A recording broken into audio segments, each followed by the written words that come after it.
UP सरकार में मंत्री ओम प्रकाश राजभर के बेटे अरविंद राजभर मऊ के एक चुनावी सभा के दौरान जमीन पर घुटनों के बल बैठकर सीएम योगी आदित्यनाथ को उन्होंने प्रणाम किया। इस दौरान सीएम योगी ने पीठ थपथपाकर उन्हें आशीर्वाद और शाबाशी भी दी। अरविंद राजभर घोसी लोकसभा सीट से एनडीए के प्रत्याशी हैं। वहीं सीएम योगी से आशीर्वाद लेने के लिए उनके इस अंदाज की अब काफी चर्चा हो रही है। जिस वक्त अरविंद सीएम योगी को प्रणाम कर रहे थे, मंच पर उनके पिता सुहेल देव भारतीय समाज पार्टी के प्रमुख ओम प्रकाश राजभर भी मौजूद थे और बाद में अपने संबोधन में ओपी राजभर ने बड़ा ऐलान कर डाला। उन्होंने कहा कि लोग बिजली संकट से अधिक पीड़ित हैं। चुनाव जीतने पर प्रधानमंत्री नरेंद्र मोदी मुफ्त में बिजली देंगे। वहीं घोसी सीट पर 7वें चरण में 1 जून को मतदान होना है। आपको बता दें 6 चरणों का मतदान खत्म होने के बाद अब राजनीतिक दलों ने पूर्वांचल की 13 सीटों पर पूरी ताकत झोंक दी है। वहीं आपको बता दें सोमवार के मऊ के मोहम्मदाबाद गोहना क्षेत्र के रानीपुर स्थित जनता इंटर कॉलेज के मैदान में अरविंद राजभर के समर्थन में आयोजित चुनावी जनसभा को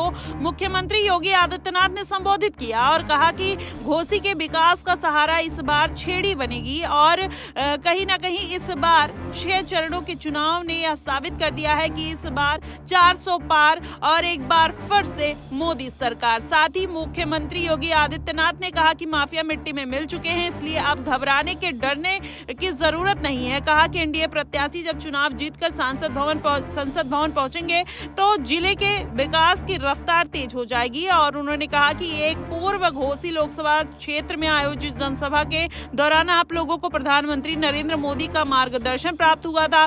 पिछले 10 वर्षों में देश की जो तस्वीर बदलने का काम पीएम मोदी ने किया है। देश के अंदर शांतिपूर्ण वातावरण व देश का सम्मान मोदी जी के कारण बढ़ा है।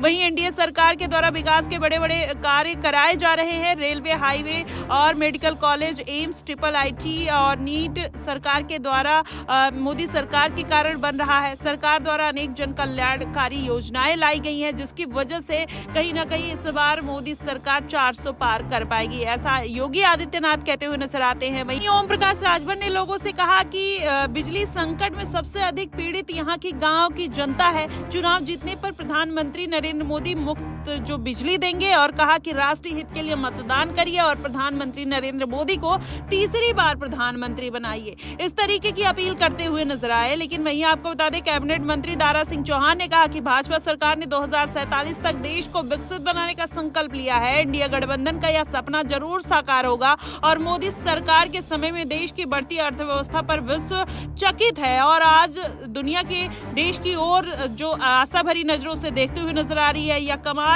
किसी और का नहीं बल्कि देश के प्रधानमंत्री नरेंद्र मोदी का है। इस तरीके के कहीं ना कहीं मोदी सरकार के गुणगान गाते हुए सारे लोग नजर आए। वही आपको बता दें जनसभा को संबोधित करते हुए आजमगढ़ के लोकसभा प्रत्याशी सांसद दिनेश लाल यादव निरहुआ ने कहा कि चलेला जब चाप के बाबा का बुलडोजर सुनाया तो पूरा पंडाल योगी योगी के नाम से गूंज उठा। वहीं निरहुआ ने कहा कि उत्तर प्रदेश की सभी 80 लोकसभा सीटों पर बीजेपी जीत रही है और घोसी में जो छिड़ी है वह कहीं ना कहीं चुनाव जीतते हुए नजर आएगी। और वहीं प्रधानमंत्री नरेंद्र मोदी ने अपने 10 साल के कार्यकाल में हर जाति धर्म के लोगों के साथ काम किया है। जनसभा के दौरान एनडीए प्रत्याशी अरविंद राजभर ने कहा कि वे पूर्व केंद्रीय मंत्री कल्पनाथ राय के अधूरे सपनों को साकार करने का काम करेंगे। घोसी के विकास के लिए जी जान लगाकर चुनाव के लिए हुए वादे को पूरा करेंगे। वहीं अगर पूरा मामला देखा जाए तो कहीं ना कहीं अपने वोटर्स को साधने की पूरी कोशिश की जा रही है।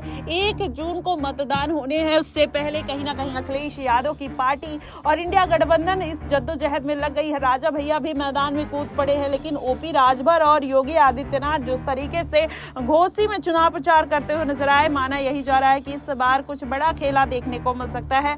और क्या वाकई में भाजपा जिस तरीके से दावे करते हुए नजर आ रही है 400 पार के और 80 लोकसभा सीटों पर जीतने के, क्या वाकई में उनके दावों में इतना दम है? जनता उनको किस तरीके से इस बार वोटों से नवाजती है, 4 जून को पता चल जाएगा।